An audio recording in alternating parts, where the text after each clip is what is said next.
Now, last week, President Muhammadu Buhari signed into law the Nigerian Police Bill 2020.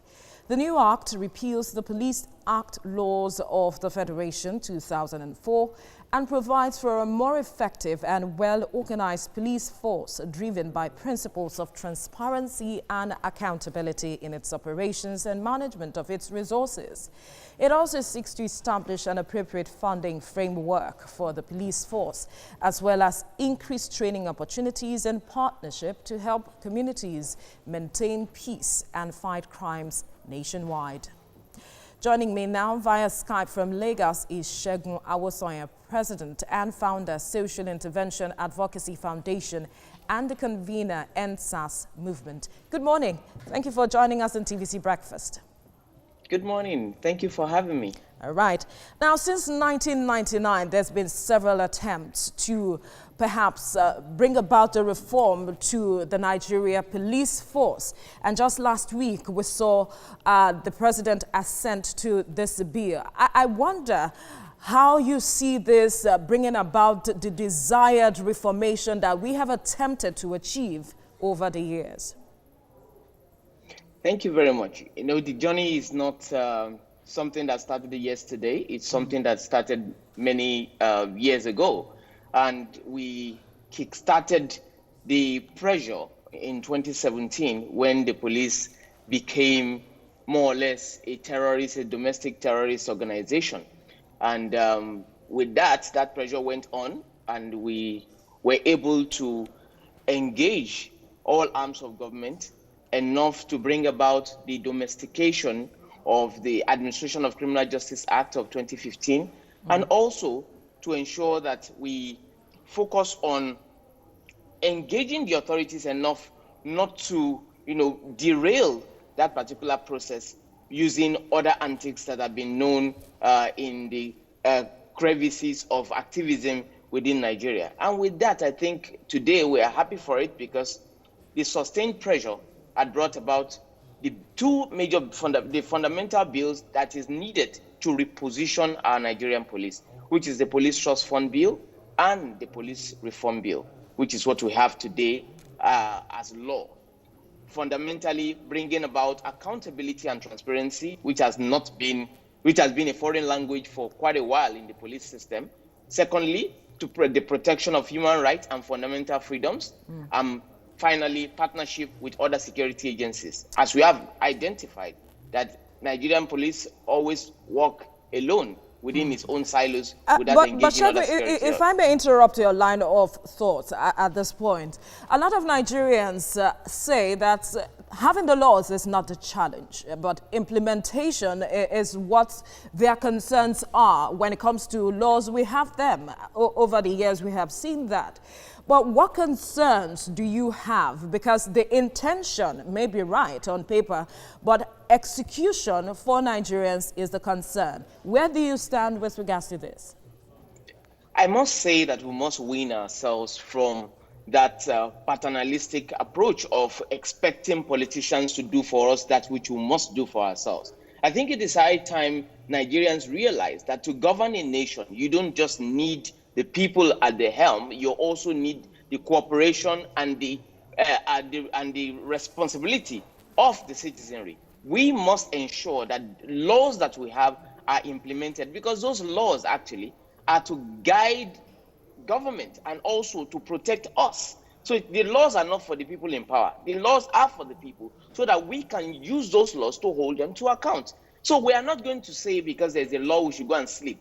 No, we're going to ensure that we monitor the implementation, the progressive evaluation of the entire provisions of the law, and then we also need to begin to give orientation to the people so that they know their rights within the confines of those laws. So it is not enough. The laws themselves they are just documentation.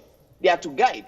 So every time we go to court, we are seeking interpretation of the law. But how many Nigerians understand that they have a right to ensure accountability whenever these laws are passed? Because they have been concerned over the years, talks about a shrinking civic space, over time now. And now this, you're talking about they ensuring accountability. Yes, that means that all the NGOs we have, the National Orientation Service that we have, and every single government, the arms of government, need to begin to put hands together to put out this national orientation program where people from schools, from primary schools, secondary schools, universities, people will be taken through the laws that we have, especially as it concerns police brutality, because this is a common ground for the people. Everybody has been affected. The future of Nigeria, our youth, the youth of our nation, they have been decimated on the street. As at yesterday, people were still killed on the street. So with this, it is something that the youth are interested in knowing because they know that it concerns their safety. It is something that the parents are very interested in understanding because it concerns their words. So this is one of the reasons why we, as a people, must continue to ensure that we get the understanding of this law, and governments themselves and NGOs themselves take responsibility. Without personal responsibility and collective responsibility, there's no how we can sanitize our civilization. So I believe that it is high time that we take that responsibility and begin to ensure that we give orientation to the people enough to know their right, while we hold police accountable based on the newly provided laws to reposition them for effective service. Now, one other aspect is the issue of funding, which has been a challenge over the years for the police force, and this bill seems to address that. I wonder what you foresee, because it is providing a funding framework for the police force. How do you see that working out?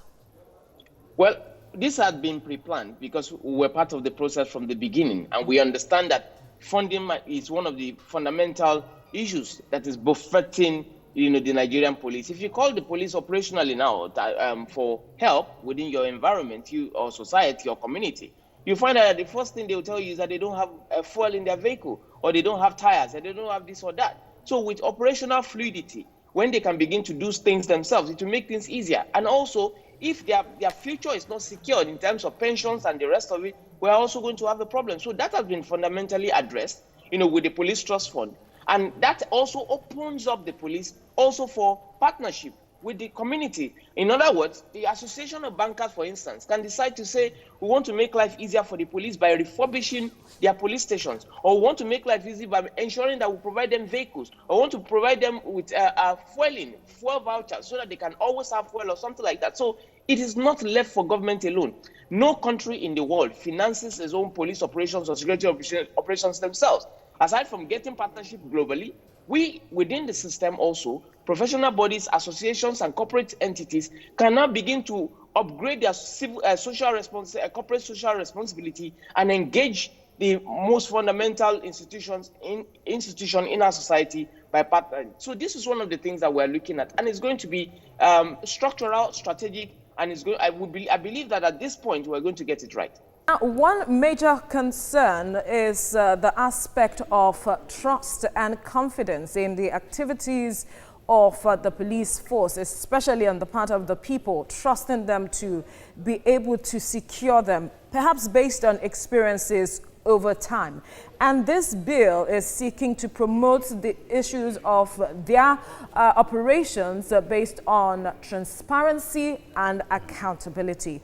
I wonder how much of a challenge this is going to be, or how will this work? Would it restore confidence in the minds of the people to begin to trust the force, to ensure their safety, as well as ensure there is no the violation of their rights as well?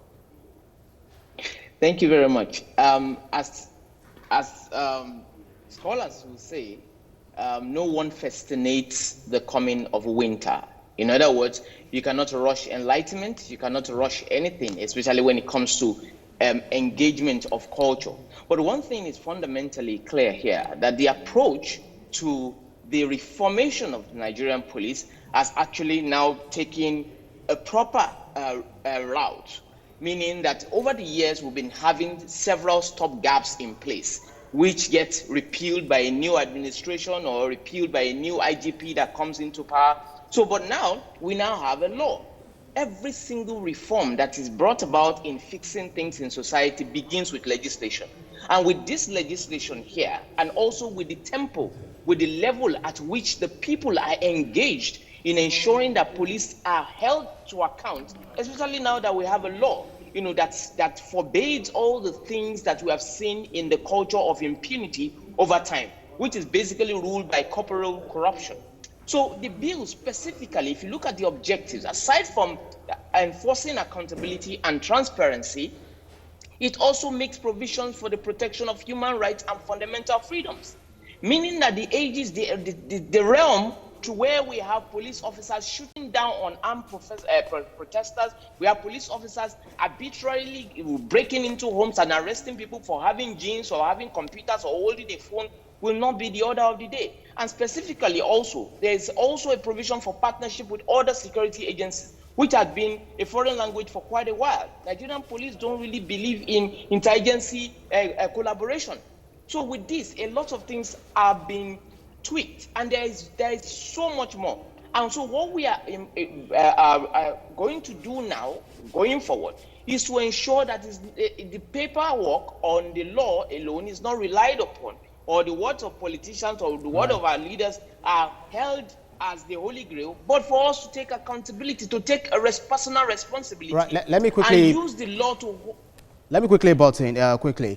Well, it is one thing to have it signed, but although it has also received reactions from international communities, for instance, the UK government saying that it's an excellent news when they received this. They also played parts in getting this done too. But then a lot of people will be saying, fine, it's one thing to have it, it's another thing to implement this particular bill, this particular new signing of this bill into law. Are you confident or are you optimistic that this might be or will be implemented in the nearest future? Well, going by our model, which we call the conscious revolution paradigm, you do not just wait and hand everything all over to the government and expect them to do a miracle. You have to hold them to account to the thing. Because if you understand the provisions of the law, you can engage them based on that, and to ensure the monitoring of the implementation, the evaluation of progress, and also fundamentally ensuring that this becomes a new culture. Because you are engaging culture, there's no switch anywhere. Okay, so it's something that they have to continue to do, and we have to continue to tweak until it represents society. Every law of every country or every civilization must mirror society. And our laws before now, had not been doing so. All right, so quickly, because there are also concerns if the police force will be able to own this reformation that we are expecting. Do you see that happening, that they can own this as theirs and perhaps translate what has been written down and assented to by the president?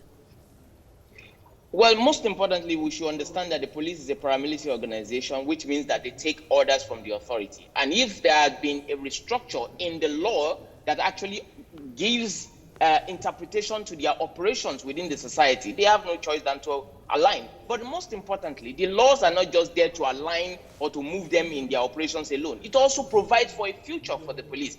Before now, an average police officer does not have a future within the system, which is why they take laws into their hands, which is why they want to begin to provide for themselves, becoming law and order to themselves. Right. But with the new law now and the things that have been provided for, they will be able to work within the confines of fairness, equity, and justice. Absolutely. Segun Awosanya, President and Founder, Social Intervention Advocacy Foundation, and the convener NSAS Movement. Thank you for your time on TVC Breakfast. Thank you very much.